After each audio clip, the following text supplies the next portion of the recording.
The sponsor for this podcast is Blevins Insurance, and here's what their customers have to say. Great insurance rates and customer service.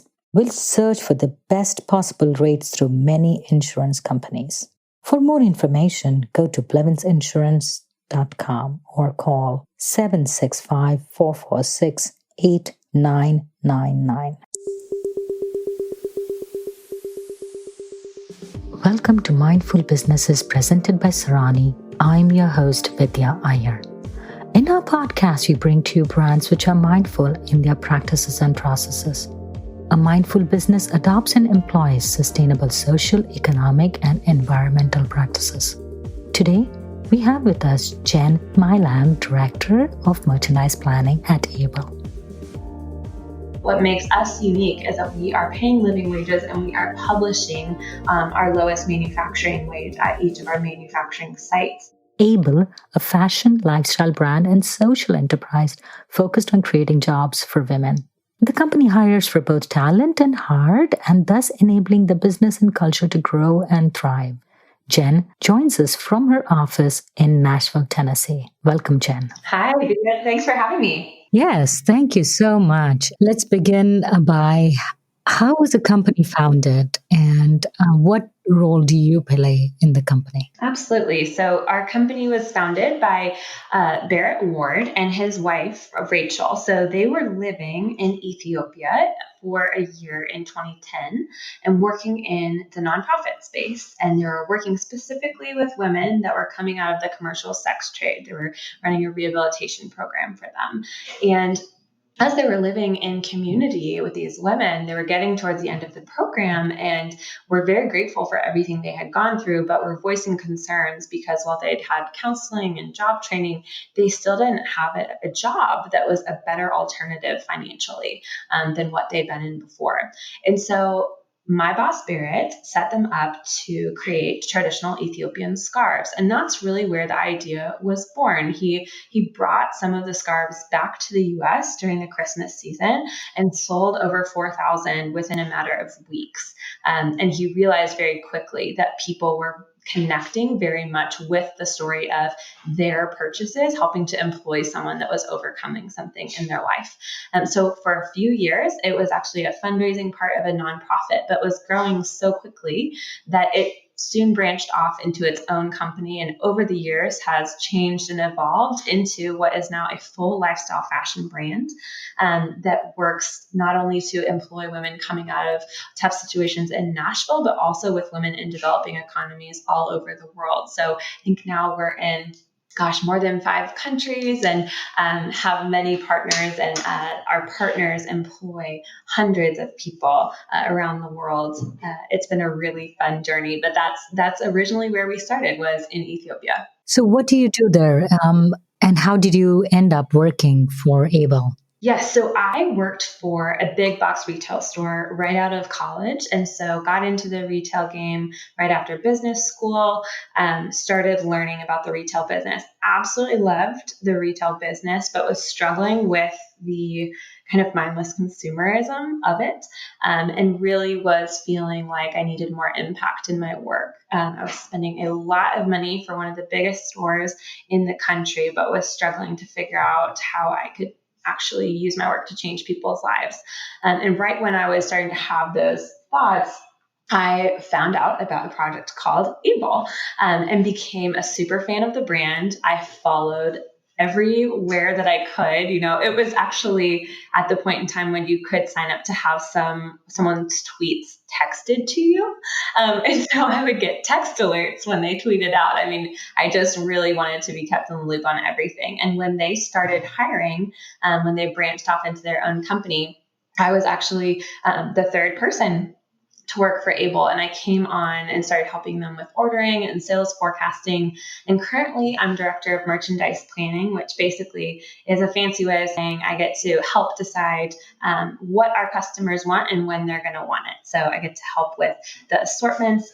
Specifically, I focus a lot on our leather and jewelry parts of our business, which means I work a lot with our Ethiopian partners and also with our jewelry studio right here in Nashville.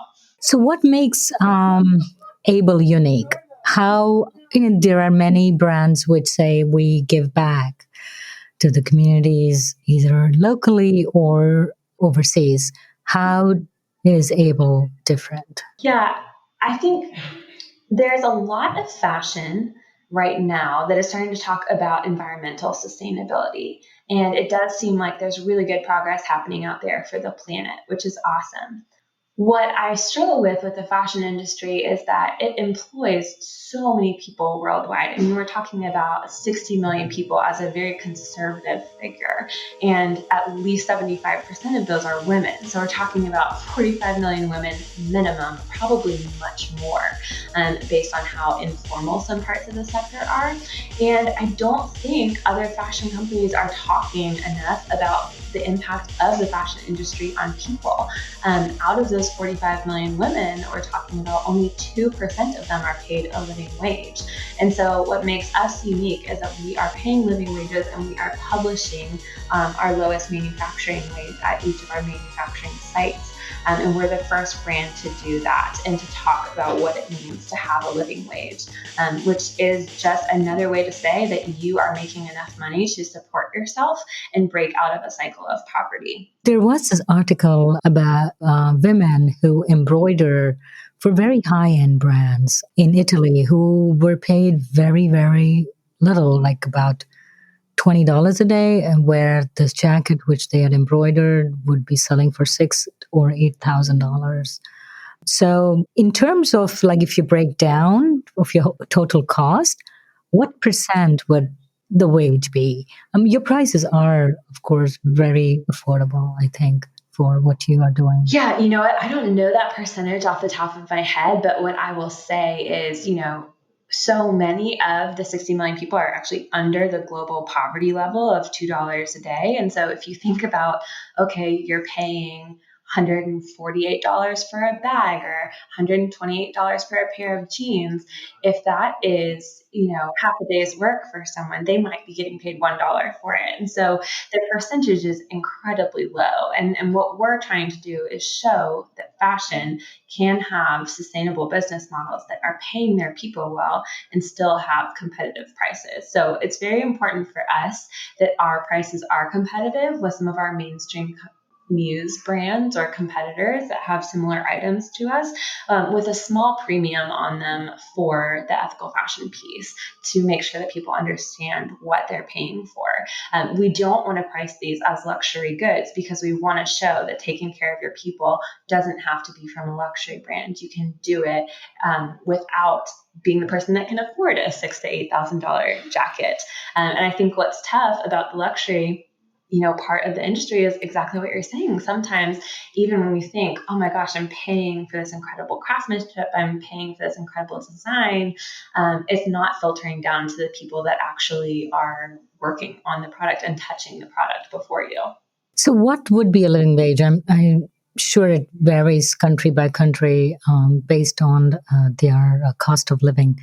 So, say in Nashville, Tennessee, what would be a living wage and what would be a living wage in Ethiopia? Yes, and those two I know off the top of my head, so I'll be able to answer that pretty quickly. So in Nashville, a living wage is just under $12. $12 an hour.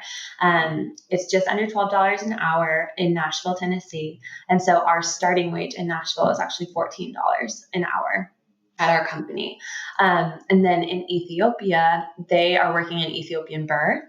And so the way that we're measuring that is we're taking the same basket of goods that is determining the living wage in the US, and we're pricing that out in the Ethiopian market. So we're talking about things like living in a decently safe area, transportation to and from work, reasonably healthy food throughout the month, medical care, and a little bit left over for savings, because you can't break a cycle of poverty if you never have an emergency fund. So we take the same basket of goods from the US, price it out in that community with consultants and experts. And in Ethiopia, as of I think a year and a half ago, that was running about 4,000 birr a month. And that in dollars would be approximately, do you know? No, it would be pretty low in US dollars. It would be, I think, around 200 US dollars. The rate is normally in the 20s. So while that sounds incredibly low to an American, it actually has the same buying power in that community as $12 an hour has in Nashville, Tennessee. And so, what are the different products you sell now? You have a whole range. You started with the scarves, and now you have totes, you have shoes, you have jackets. Yes, so we're a full fashion line. We have apparel, we have denim, including fabulous denim jackets. We also have shoes from South America that are gorgeous and beautiful leather. And then I am obviously partial to our jewelry and leather. So those are our categories right now. But basically, anything in your closet you need, we have an ethical alternative for you at Able. And so, what is made in which country? You mentioned something is made in Nashville, something is made in Ethiopia, and in other countries. So, could you list, the countries that Able is impacting by purchasing and buying products? Yeah, that's a great question. So our jewelry is made on site. We have a jewelry studio here, and we hire into both our jewelry and fulfillment departments from local rehab facilities or homeless shelters in the Nashville area. So that's been really cool to have that impact right here in our home office. And then leather is made in Ethiopia and Mexico at this point, with plans to expand into India and Brazil. Our shoes have been made in Peru and Brazil, and then our apparel has been made in Peru and India. I'm trying to think, and our denim has been made in Mexico. So those are kind of the countries we've been working with, and we're continually expanding and looking for new partners and new areas that could use economic opportunity, especially for women that also have really rich natural materials available to them. So, do you provide some training, or are they traditional craftsmen in the countries like India, Peru, and Africa? So we are working with manufacturers that we do not own, but we have worked, I will say from my personal experience, we've worked specifically with some of our Ethiopian leather vendors and taken our leather designer, who is an industry expert, and she's gone and told them, hey, your production flow would be a lot more efficient if you put your layout like this, or hey, here's a trick to, cutting this leather. We're having a problem on this corner. Try this. And so there is training involved, but we don't own that manufacturing, because we feel really strongly that community impact is the most sustainable when people own it locally versus someone overseas coming in and saying, hey, I've got the solution to this. We want to partner with community members that will continue that change on for, hopefully the foreseeable future. So yes, we offer training, but we're also trying to empower the companies to incorporate training into their practices as well.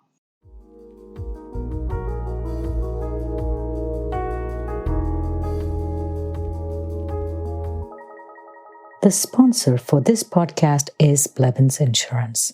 Blevins Insurance specializes in putting together packages for your home, auto, life, and business insurance needs. They are backed by multiple reputable insurance carriers. Blevins Insurance is great at identifying potential gaps within your current insurance policies. They are licensed to serve insurance in multiple states, including Wisconsin, Illinois, Indiana, Ohio, Kentucky, and Tennessee. For more information, go to blevinsinsurance.com, BLEVINS insurance.com.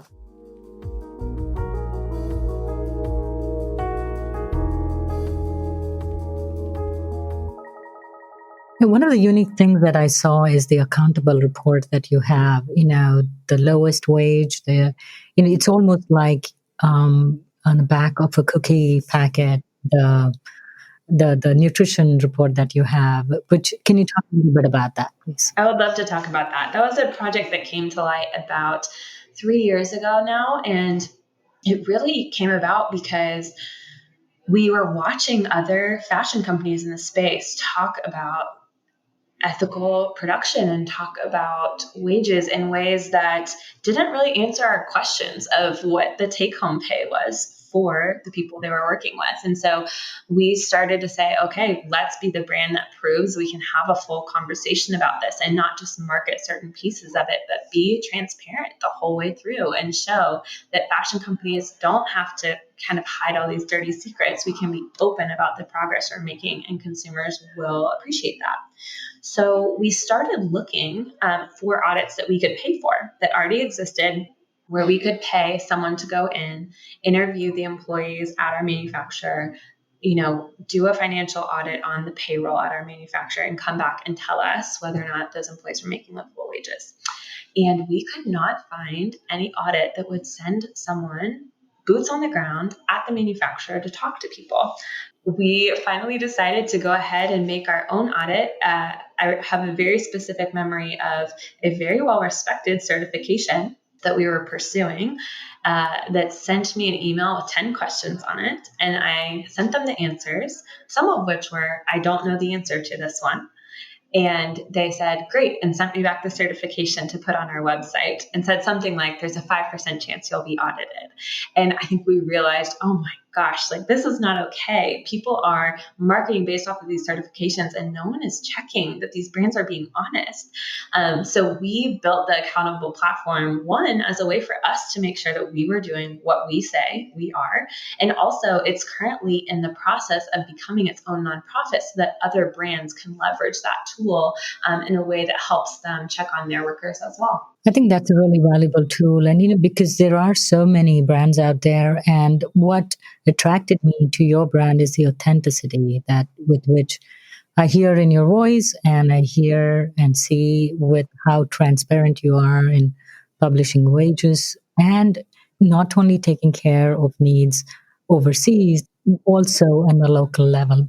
It's most times I find people forget the need in their community and want to go overseas and say, "Hey, we're changing the world," but forget what's right below their nose. Yeah, and I think it's so easy to say like, okay, we've got it figured out, let's help someone else. But to have enough self-awareness to be like, hey, there are people right here in this community that are struggling as well. Like, what do we do with that? And then also, how can we continue to help on a global scale? And so we are big believers in progress over perfection. And I've been here for over 5 years, and I think the reason I've stayed this long is because I've watched the brand really live that out in terms of progress over perfection. We started in Ethiopia when our founder was part of that community. And then when he and his wife were back in Nashville, they were part of this community. And very quickly that became part of our business model, and then quickly expanding into other areas. And so I think it's a big challenge of our generation and of our time to look around us closely and then look out at the horizon as well and see how we can continue progress and be transparent about it while we're going along that direction. And one more thing I wanted to ask is, the label that you have, the accountability label, is that attached to any of your is it a tag that is part of your product? We're working on that right now, actually. We find a lot of inspiration in some of the consumer-driven movements over the years, one of which was nutrition labels. So, 100 years ago, there weren't nutrition labels on things, but then consumer demand mid-century really all of a sudden Campbell's had to start talking about how much sodium was in, their cans of things. And so we're very inspired by consumer movements of the past. And so that nutrition label is really special to us. And we're working on getting that on the tags of all of our products currently. So it is in the works for sure. And our hope is that in 10 years, you don't ever walk into a fashion store without being able to flip the tag over and see some of the vital statistics of the impact of that garment. One of your mottos, quote unquote, it says the company hires both for talent and heart. Could you explain that? You said something about hiring people from the homeless shelters in Tennessee. Yes, so we are partnered with many different organizations around Nashville, including women's rehab centers for those coming out of drug addiction, prostitution, you name it. And then we're also working with homeless shelters in town. they're giving specific refuge to women. And so what we are doing is working with those organizations. And when we have an opening in one of those two departments, our jewelry department or fulfillment department, those are both departments where we have training programs where you can come in and know nothing about jewelry. And in several months, you will know how to make the jewelry that we make on our site. For fulfillment, you will come in and understand how you can work in logistics, how you can work in a warehouse. And we think that both of those are really cool opportunities for someone to get on the job training that is transferable, whether or not they're working at Able, or they could, if their family ends up moving, maybe they're able to move into a different community where there is also a logistics center or warehouse where they can get a job, or an art studio or a jewelry studio where all of a sudden they have marketable skills that they may never have had before. And so we actually brought our fulfillment back in-house, I think about 3.5 years ago now, for that purpose of creating more entry-level jobs into our organization so that we could create more opportunity for people in our community. And I honestly think it's been the single best thing we've done for our company culture as well. So how do you make people show up to work? I'm here in Indiana where the unemployment rate is about 2 to 3%, I believe. And the manufacturers, it's primarily a manufacturing town.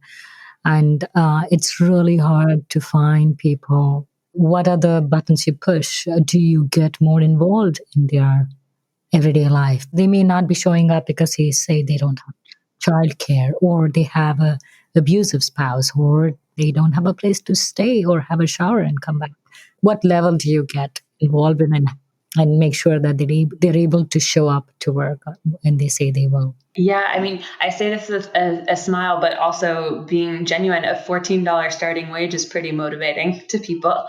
I think when the other options are minimum wage jobs at almost half that level, offering a starting wage that is above living wage that allows them to break out of whatever situation they may feel trapped in is incredibly motivating. And we've seen that be incredibly motivating to people that we've hired.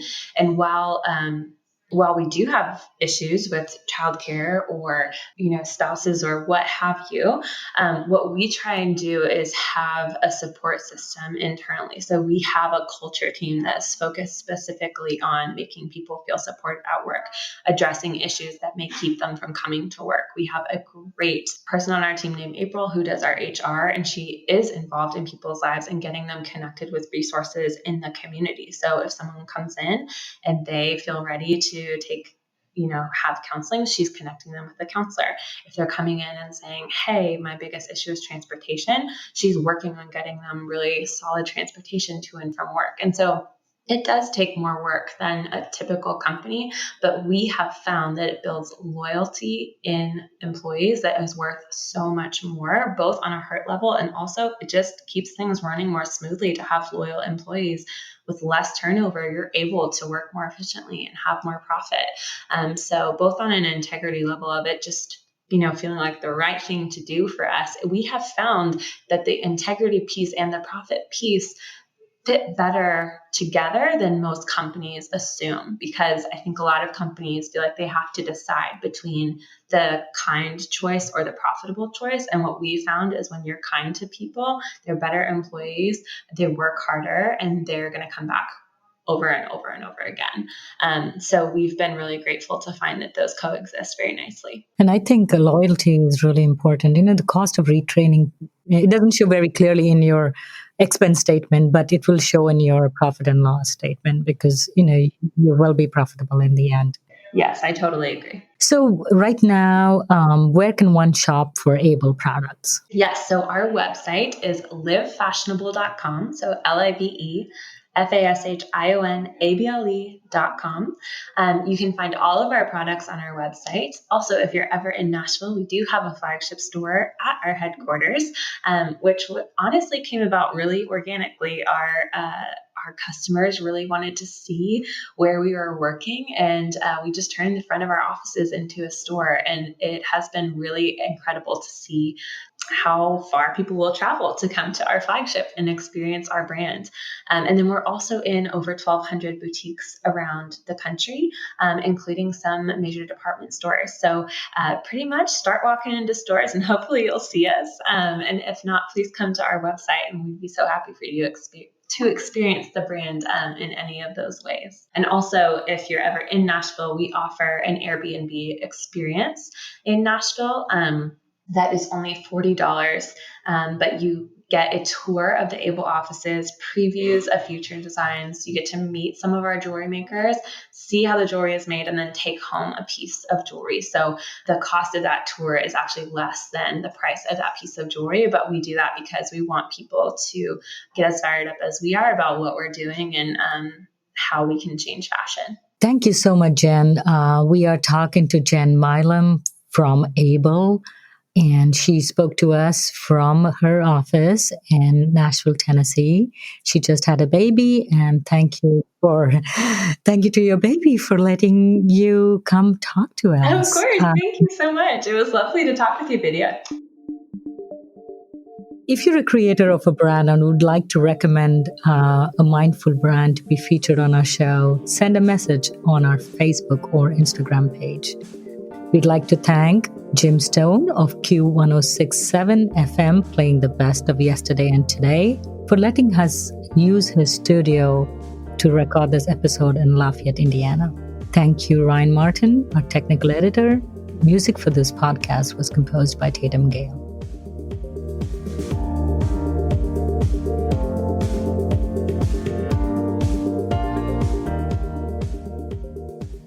This is Mindful Businesses with Vidya Iyer.